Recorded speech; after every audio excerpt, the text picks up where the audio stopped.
How's everyone doing? Good. Can you hear me all right? Yeah. Great. Well, hello everyone. Thank you for that generous introduction. And I had planned to say what a beautiful morning, but we had a change in plans, apparently. I'm excited to share this space with you all and to be in community with you and to talk about advocacy, collective action, and worker health. It's a great privilege to be here, and I think it's very apt that we're here at the Utah Cultural Celebration Center to share community with each other, to collaborate, and to learn from each other. And I'm so grateful for that beginning exercise, as I was able to hear from you all already what you're thinking about and what concerns you have today. I want to give a huge thank you to everyone at UPower for putting together this conference. I mean, what an accomplishment to bring us all here today, and for those online as well. So grateful for all of your work and for the invitation to be here. I also want to thank the S.J. Quinney College of Law for all of the support that they've given me over the past 2 years, especially my friends who have supported me and challenged me. And I also want to share my gratitude for Lauren Skolnick, who's been a great friend, a great mentor, and an excellent professor. And I also want to give a thank you to Drivers Union in Washington, who gave me my first legal job, and especially Patrice Tisdale and Anthony Gracier, who taught me so much about what advocacy looks like in a legal realm. There's too many people to thank, so I'll be shouting people out as I go through this presentation, but I want to thank you all for being here today, especially. And I want to thank my parents. Sorry, I get emotional. But I want to thank my parents who taught me to stand up for what I felt was right, even against authority figures. I think they weren't so thrilled when they learned I also counted them in that mix. But they've taught me a lot about how to advocate and be a champion for what is right. All right, thank you also to Sugar House Coffee and Gourmandise and all of the staff and workers who are providing all of the food and drink for us today. Without them, we would not have as successful of a day, and we would not have sustenance to get us through it. So, why am I here today?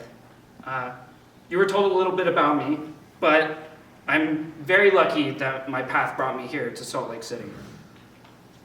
I grew up as the youngest of 6 children. We moved frequently, as my father was in the Air Force. And I was fortunate to experience difference in many different ways as we moved from DC to Hawaii, to California, to Ohio. And we moved to rural Western Ohio when I was right before I started 8th grade. And I spent the rest of my time there in middle school, high school, and my undergraduate and master's until moving here for law school. And I came here for many reasons. Foremost of being my 3 nephews. I wanted to be near them as I grew up and to champion for them to have a better future and to share my values and to help them grow to be good men. And now I'm here and plan to stay here because I found great kinship. I've been welcomed, and I see the communities here in Utah, and I know that this is a place where all people can have strong jobs and thrive and build communities. My road to being involved in labor was long and winding. As I share with you my own journey, a little bit about myself, I ask you all to think about your first experiences with work and what happened and what you learned in those. Think of the good, think of the bad, and think of everything in between. I tell you these stories because as I worked, I learned that is how you connect with each other. That in the workplace and outside of the workplace and in communities that our shared experiences and what we have lived through create the strongest bonds. So I ask you to think with me about your own experiences, about those of your friends, your family, your coworkers, as I talk about work. So as I said, my family moved to rural Ohio when I was 13 years old. And we had neighbors, the Wilkers. They were about a mile or 2 down the road, but they were a big family. And they had been in Auglaize and Mercer County for many generations. And they had a lot of chicken farms. And I worked on those chicken farms. I remember this distinctly because as my parents and my friend Ryan and I became closer through sports, they offered me to work on their family farms. And these particular farms raised chicks from a very young age, and only for a few weeks. And so when the trucks would come, they would call up about 30 of us. We would go down the road and we would place the chicks in their enclosures. And we would work very hard to get them in place so that they could grow for the next few weeks. And then when their time to be moved came, we would do it again in the reverse. And in that experience, I learned quite a bit. It was hard work. And anyone who has worked with chickens can tell you the smell was no joke either. We would work until the day was done, till all the chicks had been placed where they needed to be. And then we would head out of the coop. And Mr. Wilker would stand at the end of the steps and hand me an ice-cold soda and a king-size candy bar. And what amounted to probably $20 to $30 per hour for the work that I did. I will never forget what that felt like. Nothing could be more refreshing than that cold Mountain Dew. Nothing tasted better than a frozen Hershey's chocolate bar. And at 13, what was probably $100, $120 doesn't seem like much now, maybe, but at that time, I felt rich. I learned the value of my labor in that chicken coop. I learned the value of recognizing the value of labor. That Mr. Wilker was willing to give me, a 13-year-old, the same wage that he gave his 25-year-old cousin because I had done the work. And I also learned that rest and reward was vital. That soda and that candy bar was more than just payment. It was a motivator. It kept me excited to get to the end of the job and to be rewarded with something that brought me joy.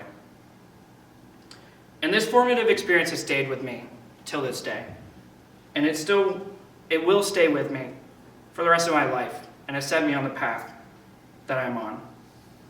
In high school, I continued to work, still at the Wilker's Chicken Farm, at dairy farms across the county, in the summer baling hay. I got my first wage job at 16, the quintessential first American job, McDonald's. I worked at 3 different McDonald's because they were owned by the same family, but because they were different entities, I could work more than 40 hours in the summer. And that helped pay my tuition for college. When I was in undergrad, I worked at the front desk of my residence hall, and later as a residence advisor, and then as a resident manager, helping run that front desk, sorting packages, helping students, helping parents who were concerned about their students. And I learned a great deal about what your role in a community can look like. That work is more than just the end product, that it helps people on a daily basis. In graduate school, I was fortunate enough to teach, where I learned more from my students than I had ever learned before. And in graduate school, I still needed to work. And I found jobs in kitchens and coffee shops, breweries and bars. And as I wrapped up my master's degree, I found that I loved the role I had created in my community. That I would be someone's first smiling face when they came into the coffee shop. That I could pour them a drink that made their day just a little bit better. And I loved that role because I saw my neighbors, I saw my community come in and find joy in the work that I was doing. And every day, I worked alongside fellow service industry workers, and we made each other laugh, and we cried when things were hard, even in the walk-in freezer. And we interacted with our community, and we brought them joy, and we brought them a sense of belonging. And as many people who have worked in the service industry know, there were many challenges in working in that industry. But throughout those challenges, my coworkers and I bonded. My dear friend, Jordan Mitchell, taught me what true solidarity meant. When I stood up to our owners and told them that their actions were not okay, and he chose to leave his job in solidarity. I worked with my friends to improve the coffee shop we worked at, to make it more smoothly ran so that we would have a better day and so that the customers would have a better day. And we created a strong community of workers willing to stand up and work together to create something better for ourselves. My years spent in kitchens and behind the bar taught me so much about the resilience of workers and about the importance of collective action. When workers bond together, we can make not only our lives better, but the lives of our community members and the lives of countless future workers. Unfortunately, in March 2020, I lost my job. With the shutdown, many of my friends were also unemployed. And so we bonded together as we always had. We helped each other fill out unemployment applications. We comforted each other when we didn't find out whether we'd been accepted for months. We organized and strategized as pending eviction seemed imminent. Our resilience and desire to make things better kept us afloat like a tide, all of us rising together. And for the first time since I was 16, I was unemployed. And I felt like I didn't know what I was going to do. But in the wake of organizing in the community, I realized that I could find a pathway to help workers, to help people navigate the troubles of unemployment, to stand up for themselves when they are faced with troublesome times. And I spent that summer preparing to return to school, knowing that I wanted to continue to better lives for workers. And fortunately, the University of Utah admitted me, and I moved here to begin my degree. And last summer, I had the great privilege of becoming a Peggy Browning Fellow with Drivers Union in Seattle, Washington, a nonprofit organization that represents Uber and Lyft drivers. They were formed almost 10 years ago in response to Uber and Lyft coming into Seattle and disrupting the taxi business. And they formed to protect their rights. They formed to ensure that they made a livable wage. And at Drivers Union, I was fortunate enough to work in the field with reps, to meet the very community members that this affected, to draft legal claims, and to advocate for drivers who were wrongfully denied their livelihood. And I saw directly how communities are affected by organizing and by legal work. And I was fortunate enough to learn some skills along the way. But in that experience, my belief in advocacy and collective action as a tool to improve the lives of workers in our communities was strengthened as we fought to protect the rights of these drivers. Now, before I shared a little bit of my journey with you, I asked you to think of your own along the way. And I hope you're able to keep those in mind, experiences of you, your family, your friends, your coworkers, your neighbors, and how you are affected by your work, but also how you are affected by others' work and how they feel in their place. And I hope you're able to see what I see in all of my experiences and those of my friends, that the effect of a good or bad workplace on one person spreads to everyone. That the uplifting of one worker uplifts the entire community. That coming together collectively empowers workers to better their workplaces and create strong jobs to support their families, maintain a sustainable job, and enrich their communities. Now, as I am in law school and a little bit of a nerd, I want to talk a little bit about history, especially legal history when it comes to work. And please keep in mind your own experiences as I share this brief history, and think about what happened then in collective action and advocacy, and the ultimate benefits that workers reap as a result of working together. A case came before the Supreme Court for the conviction of Joseph Lochner, an owner of a bakery in New York. About 10 years prior, the New York legislature had passed the Baker Shop Act. This statute limited the hours bakers could work to 10 hours a day.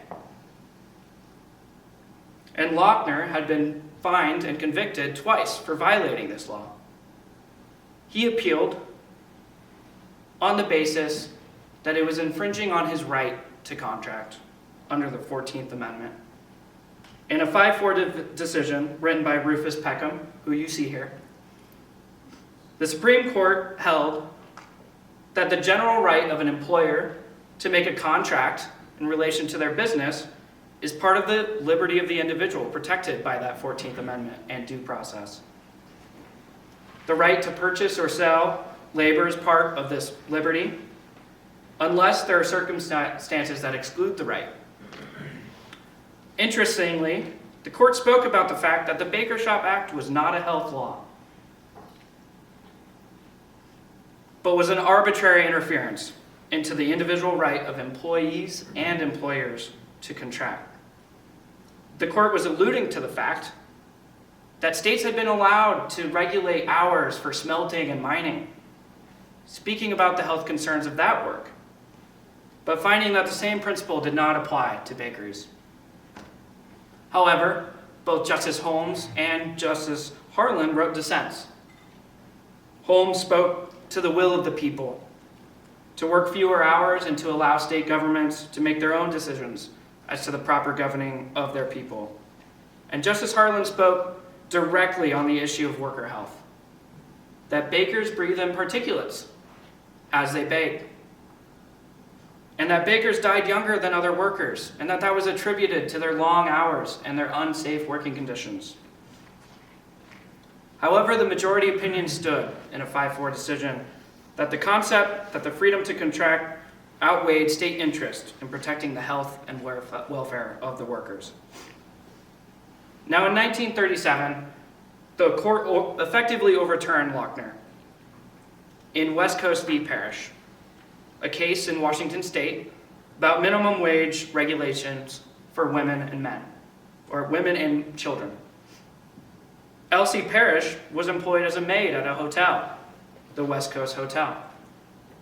And Parrish brought suit in Washington to recover the difference between the wages she was paid and the minimum wage mandated by the state law.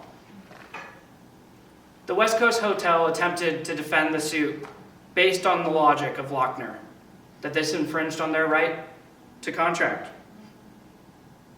But in this case, the court held that all asserted liberty interests are ultimately restrained by the health, safety, and general welfare interests that make up those due process rights and the general powers of the state.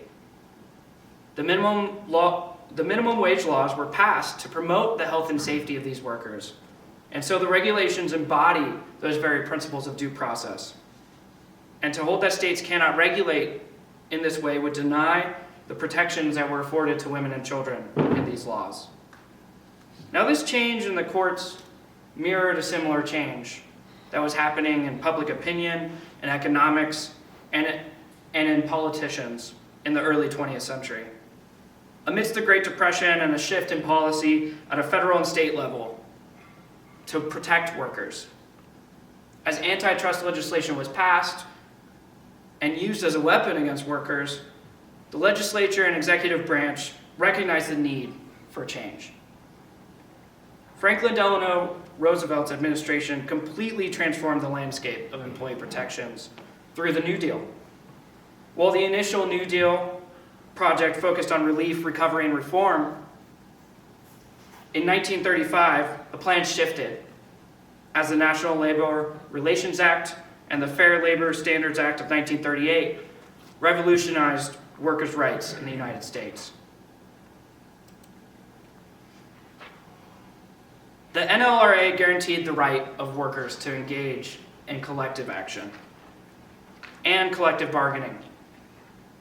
Amendments added protections for workers under 14 years of age and later 16.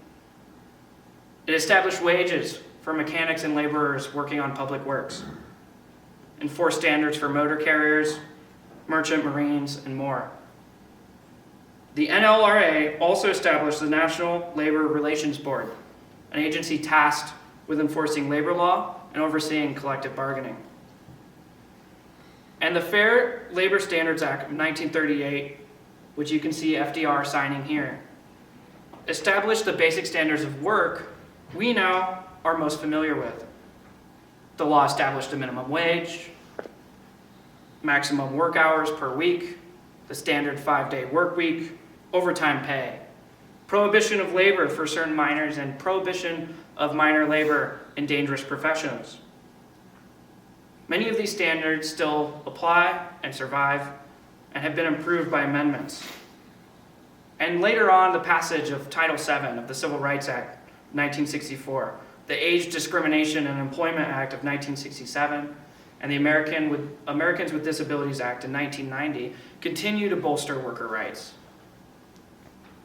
Now, I wanted to give a broad overview of some legal history behind employee protections for a few reasons. First, I wanted to highlight the deep history of employee protection on the basis of worker health. This has been happening since 1905. Second, I wanted to recognize the long arc of these protections. As we see, it took about 80 years to pass comprehensive worker protections that still have gaps and still can be improved. Finally, I wanted to highlight that workers' rights that seem obvious or a part of common sense today not only did not exist at one point, but were vociferously challenged at every step. Each of these reasons demonstrates the importance and power of collective action and advocacy, as the effects of workers coming together, communities organizing, and legislation led to these changes. Now, what does collective action and advocacy actually look like? Well, it varies greatly across movements and purposes, and it depends on the needs and size of the community. Some people choose to write or call their legislators, create petitions, advance for new legislation, hold voter drives, use social media to expose, hold public demonstrations, and much more. The best option for a community to advocate for itself is dependent on many factors, but I want to emphasize what I view as 3 critical aspects of engaging in collective action and advocacy. And that is to have a purpose, to be tenacious, and to be resilient. Today, we have already found purpose. I heard mention of burnout, the need for better health care, partnerships across community organizations, and the very real issue of remote work. And you have already started this process by talking about what issues you want to tackle. But I urge all of us to talk to the people living it. Talk to your neighbors, your coworkers. Talk to the barista when you get a coffee. Ask what people need. Get new perspectives and understand what is going on in the lives of workers. Find a group to join or create a group which will plan to advocate for that purpose. And most importantly to me, the purpose should be centered on those people who are most vulnerable, the people with the least power, the people with the least mobility, the people with the least. Because by focusing and centering those voices that are on the margins, like a tide, everyone will rise with them. Now, last year, when I started at SJQ, I saw a need. And that need was that externships, which are placements for credit, could not be paid. And this purpose was brought to me by talking to my peers and understanding what the needs of our community were. That law students felt that they were working for free, and in fact, were paying very high tuition dollars to work for someone for free. And we collectively worked to change that. And in Seattle, the drivers' union found a purpose, seeing that an algorithm was deciding whether or not drivers could keep their jobs, seeing that they were not getting paid as much as they were promised, seeing that after working 80 hours driving, they were barely making a livable wage. Now, I also mentioned to be tenacious, and my 7th grade basketball coach called me Tenacious Tenney because I was not very talented. But he knew he could put me on the floor and I would get that ball one way or another. And I use that example because I did work the hardest because I saw the need for the team. And I believe that that is what advocacy takes. Very hard work that is dedicated to shared purpose. And tenacity is the ability to not give up, even when there are challenges. And when I say to be tenacious, I mean this in many ways. First, do your homework. Understand who the stakeholders are. In the law school, I worked with Jackie Morrison, the director of experiential learning. And I said, how can we make this happen? And she told me, and we worked together and we strategized. And I urge you to find allies, to find those people who will work with you. And then you do the not so fun part, which is to identify who doesn't want you to succeed. And you talk to them, and you understand why. You ask them, what is it that makes you resistant to this change? And you learn and adapt from that. I also mentioned resilience. Workers are already resilient, but in advocating and in collective action, resilience is key. We must stand firm, even when it feels like we are losing. And there may be days that we have to compromise, but focus on the long-term goal. Never lose sight. That resiliency will help you to continue your work. And, as I mentioned before, have a soda and a candy bar every once in a while. Rest and reset. Burnout is even more real when you are also advocating for your rights at a workplace where you feel underappreciated. For then you are doing double work. Recognize your need to rest and take time to rejuvenate. And also be resilient in your thinking. We must continue to listen and adapt to the changing needs of our community. This is a huge part of resilience because we must adapt and shift approaches according to what our community members are telling us. Maintaining strength and passion requires the willingness to change, to be wrong at times, to recognize mistakes and to correct them, and to not give up, even when we feel there are great challenges ahead. And the last year in working with Jackie Morrison, we did have to compromise. And we compromised in order to get a unanimous passage by the faculty of our new externship pay policy. And yet we continue to work towards our future goal because we know it is possible that after this compromise we can demonstrate the value it brings to students and share with the faculty how an expanded policy would help even further. And in my work in Drivers Union, I saw the reps and the attorneys go to the city of Seattle to advocate for just cause standards for being fired, to advocate for better pay.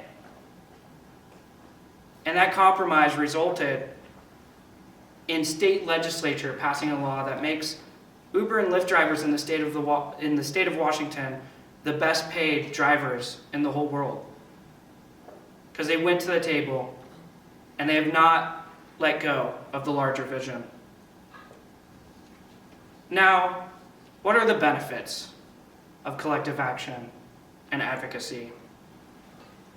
We've already talked about what we hope to see in the future, but I also want to talk about the reality of what it means to be a worker. On Monday, the College of Law was fortunate enough to host Commissioner Bedoya of the Federal Trade Commission. And the US government, in its antitrust efforts, is focusing on labor at this moment. And Commissioner Bedoya said something that struck me, which is, in regulating markets, he looks at products. And products, they do not care who buys them, they do not care when they are sold, and they do not care where they go, for they are objects. But the labor market is greatly different. We do care who we work for, and we care for how much, and we care why we do the work we do. And so there are different motivating factors in that market. And with that, worker health brings so many benefits to everyone involved.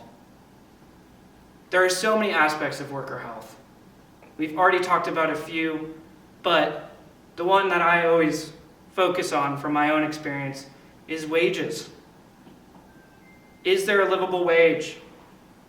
Do you have money to sustain a family, whatever that looks like for you? Is there money for recreation, for joy, outside of work? Mental health. The work that we do impacts mental health. Our physical health. Is the workplace safe? Does it cause injury? And all of this comes to community as well. Communities are only as strong as their members. And so jobs that pay well, that treat workers well, and empower them to have good health care and good benefits means a community with better health. And every person is a part of some community. And those communities all interact. And so by strengthening one, we strengthen each other. And total worker health is a concept that brings that all together. Now, studies have shown that work factors in a lot of health issues, including heart disease, depression, sleep disorders. And while these health issues were previously thought to be unassociated with work, studies reveal that there's a stronger relationship than we ever believed. And this research demonstrates what we workers already knew. That work where you spend almost a third of your life has a huge impact on your quality of life and your health. And remember Lochner. Workplace safety and health is a large part of this because what you do at work not only affects your physical health, but also your soul. Mental health improves when you feel purpose or satisfaction at work. When I worked in coffee, I had so much joy when a regular would come in and I saw them park and their coffee was already ready. That simple act brought me and my community member joy. Work safety is critical because of the impact that accidents or bad health have on a community. An injury at work does not only affect one worker, it affects their loved ones at home, it affects their coworkers' ability to continue their work, it affects the mental health of coworkers who may have witnessed that injury. And so we must take workplace safety very seriously. And we have seen some improvements. In-house counseling services at work, improved recognition of preventative safety measures. But these considerations do not extend to everyone. Now, employers and the community also benefit from better worker health. Happier and healthier workers are more creative, more innovative, and fulfilled at work. Studies have shown that improving worker health gives employers advantages in recruitment, retaining employees, employee satisfaction, community reputation, and a better overall work culture. Looking back to my experience on the Wilker chicken farms, I know this to be true. that soda and that candy bar, and a fair wage motivated me to try different methods of how I placed the chickens where they needed to be. This was not because I was instructed to do so, but because I was motivated to do the work, and I knew that I was being fairly compensated. In contrast, when I worked in a kitchen where I was not respected, and I was paid the minimum wage in Ohio, which was about $7.25 an hour, I was not given the tools to succeed. I had no motivation to create better systems or to help my employer, who disrespected me. And so I will ask you again to think back on your own experiences, of those of your friends and family and coworkers, and think about how your work improved when you were happy and healthy in your job. And what did you bring to work that you didn't, compared to another job where you were less fulfilled? Now, the benefits of collective organizing and advocacy are plentiful. And the Economic Policy Institute published research showing that states with higher union presence have higher wages and salary for all workers. They have lower unemployment, they have lower wage gaps, they have better employee benefits for all, better health and safety outcomes at work, and increased civic engagement. And it's important, as I said earlier, to lift up those least empowered, because by improving the lives of those worst off, everyone will be uplifted alongside them. This is not a zero-sum game between workers. Creating strong jobs bolsters the entire community and builds a community that is better in so many ways beyond just the wages we earn. And I want to focus on one specific example of large-scale collective action and community advocacy.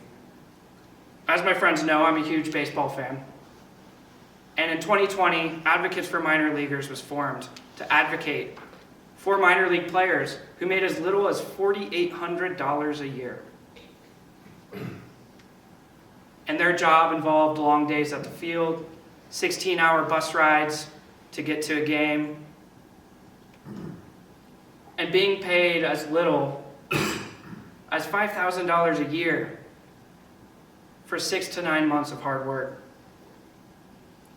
In 2 years, this group, Advocates for Minor Leaguers, alongside with the use of social media, reporters, investigative journaling, showcased the working conditions of these players. And in turn, the players voted to join the Major League Baseball Players Association. And just earlier this month, that Players Association announced that the owners had unanimously agreed to a collective bargaining agreement that changed minimum salaries for players. And these changes were significant. At the lowest level, from earning $4,800 per year, every single player will earn at least $19,800 a year. At the next level, $11,000 as a previous wage to $26,200 a year. In the next level, up to $27,000, then to $30,000, and finally almost $36,000 a year. An increase of at least 100% at each level. Their pay also was extended to be year-round, some way similar to how teachers can opt to do so. A massive win for these players that came together because of an organization that found a purpose, was tenacious, and stood resilient in the midst of a lost season, a lockout, and fierce resistance from billionaire owners. There are workers amongst us who have needs. Needs for higher pay or health insurance, paid time off to go to a doctor's appointment for their kid, or access to better public transportation to reach their job. Each of these needs are worth championing. And the first step is to look and listen and find where the lives of workers can be improved. And so, I call you to action. I urge you all to take seriously the role that collective action and advocacy has on creating better lives for workers with stronger jobs and stronger communities. To do this, we must fight with purpose, tenacity, and resilience in the face of adversity. Now, because I got distracted, when we fight, we win. I say those words not because we will win every fight, but because when we fight for workers, we come together and advocate for the betterment of our communities. Even if we do not achieve the exact outcome we are hoping for, the very act of coming together and standing up and saying that we deserve better for ourselves and our families and our neighbors and our community, that is winning. Thank you. I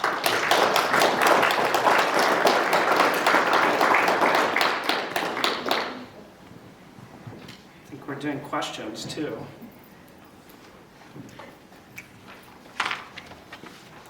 Thank you so much, Anthony. Does anyone have any questions for him?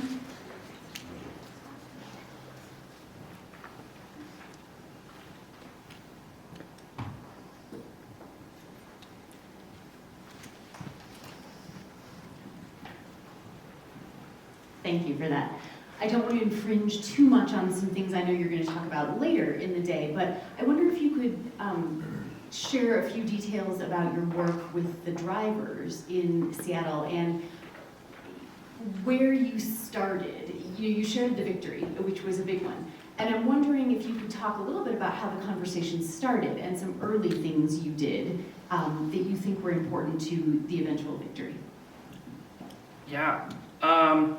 So when I was hired by Drivers Union, I learned a lot of history because they've been fighting this fight for almost a decade now. And as I said earlier, this fight came out because taxis were losing business. For anyone who's not aware, Uber and Lyft's business model was to come into markets and flood the market with the cheapest rides possible to drive up market share. As a result, taxi drivers lost their jobs because no one would be willing to pay a $15 taxi cab when they got a $15 discount from Lyft, right?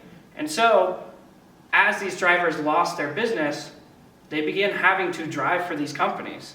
And this is exactly what the market model is. And so they came together, and initially it was a conversation that these companies were not being held to the same standard that taxi cab drivers were. At that time, anyone could drive out without it, or could drive for Uber or Lyft without the proper licensing that taxi cab drivers had to. There were a lot of regulations that just weren't being enforced. And that started the conversation, and then as they realized that the reality of the economics was they still needed to earn money, right? They started driving for these companies and quickly learned that they weren't making much money off of these rides either. And most of the communities that we serve as Drivers Union are first-generation immigrants who are very tight-knit. And so this was kind of a special microcosm of a community that was linked by work and culture. But they started talking to each other about what was happening. And when someone would lose their job, they would talk about it and be like, wait, you can't drive for this company anymore? Why? And they learned that arbitrary decisions by algorithms were governing whether or not someone could drive. And they were losing their livelihood. And so as it progressed, in California, Proposition 22 passed, which effectively was a referendum backed by hundreds of millions of campaign dollars to establish that drivers were independent contractors and so didn't have the same rights to minimum wage, to paid sick time, all these things. And the driver said, we're already not making enough money, we definitely can't compete with hundreds of millions of dollars. And so they went to the table and they said, hey, let's see what we can do. And I think this speaks to kind of what I talk about of the willingness to change, because as much as I champion for an ideal world in which I think the workers bear the fruit of their labor fully, the reality of economics is that people have to earn a living. And so compromise may be necessary in certain aspects. And in this case, it resulted in now, I believe Uber and Lyft drivers in Seattle in particular make almost 40% more than any other drivers anywhere on a per mile and per minute basis. And so it's resulted in something that has affected the material lives of drivers. And for that, I think it's a win. Thank you. Thank you for the question. Thank you. Does anyone else have a question?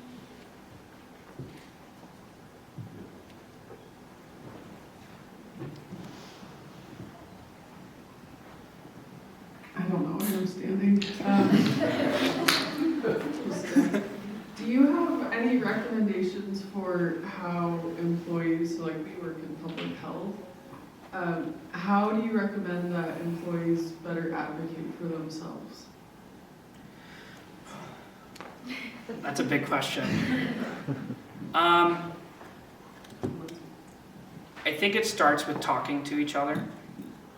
The fact that you're here and even thinking about it, right, is a step in the right direction. I think employees, everyone can recognize that there is a power imbalance between employees and employers at some level, right? And so recognizing that and coming together and finding what about your work, not to throw a question back at you, but what about your work would you like to see improved?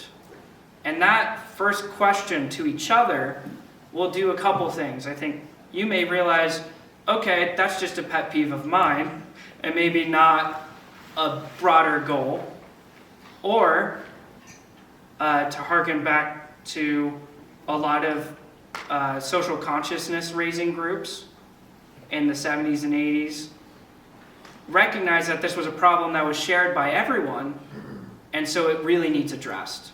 And I think we've seen that even most recently when it comes to mental health concerns, both for students and workers in particular, right? But social media gave us the opportunity to say, wait, you also feel this way? Me too. Wait, and also all these 10 other people who commented and said, yeah, I'm also feeling that way. So I think talking is the first step. I think in terms of actual advocacy, there is always power in collective action, right?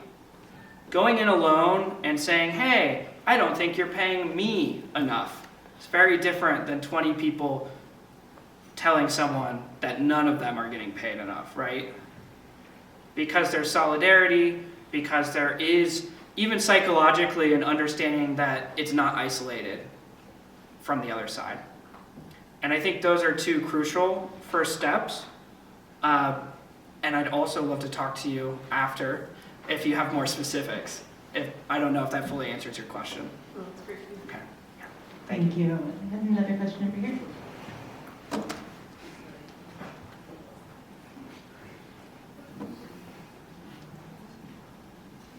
Just to respond to her real quickly, she will want to investigate. If you're a public employee, if you belong to the Utah Public Employees Association for advocacy, just a thought.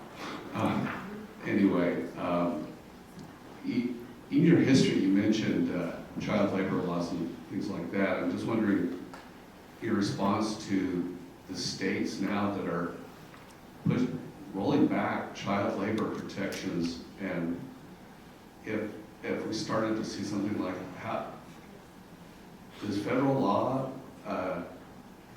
can federal supremacy have supremacy over that, or can states actually do that? It's an interesting contradiction to me. Yeah, I think so. I don't know the specifics of the particular states you're referring to, so I don't want to speak. I want to make sure you understand this is more general in my understanding, but there are gaps in labor protections, and I think particularly of Title VII, which is, discrimination, harassment protection.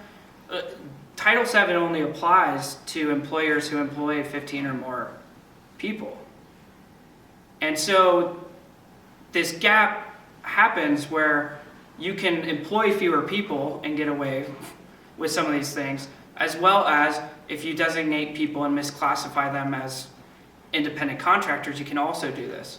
Now, in particular with child labor, I don't know the exact specifics of the state laws that are coming through. My assumption would be that they're finding the loopholes in federal law, as well as this may be the cynic coming out in me, which also makes me hopeful though, is that employers there will be bad actors, right? There will be people who are trying to get around these things. And what makes me hopeful is that the public will see these actions from the states and have public outcry, and that the pendulum will swing back in the other direction, and we will advocate for even better protections. So it doesn't necessarily directly answer your question of how the legal frameworks match up, but I think public outcry and the ability to champion will hopefully give us stronger protections in the future. Thank you. Other questions?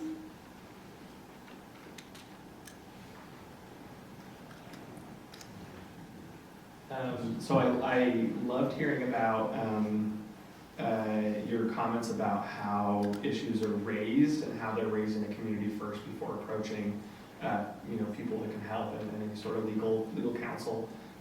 What are your, and it reminds me a lot of the efficacy of cultural driven approaches when we're talking about public health and other fields as well. What are your tips for if you have any off the top of your head, how do you gain trust in those tight-knit communities that a lot of the time are so vulnerable and maybe not super trusting of legal counsel and people who come in from outside of their known communities? How did that work for you when you were working with your externship? Food. I mean, seriously, have meals with people. In Seattle, the first week I was there, I went to a restaurant of a friend of one of our field reps, and I met the restaurant owner who also drove, and I shared food. Breaking bread with people, I believe, is one of the strongest bonds you can create. You also, especially if you are being welcomed into a community, can demonstrate a couple things. One, that you're willing to own up to mistakes and know that you're not as knowledgeable as them, right? I think that is a huge part. As well as, for me personally, I've always found that, as I did today, sharing my stories of where I've come from. And you don't have to have the same background, but being willing to share, this is where I'm coming from, this is why I do what I'm doing now. Any sort of backstory instead of, you alluded directly to attorneys. Attorneys are intimidating. I'm in law school and they're somehow more intimidating to me now. But they're intimidating, I think, often because there can be an approach that isn't sensitive to other people's needs, because it feels almost detached.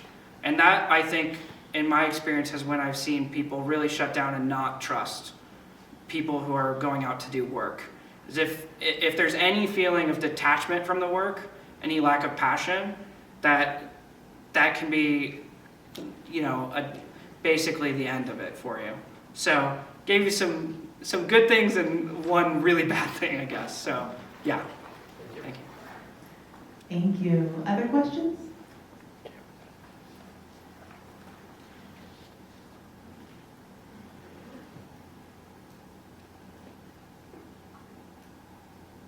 All right, please join me in thanking Anthony for his speech and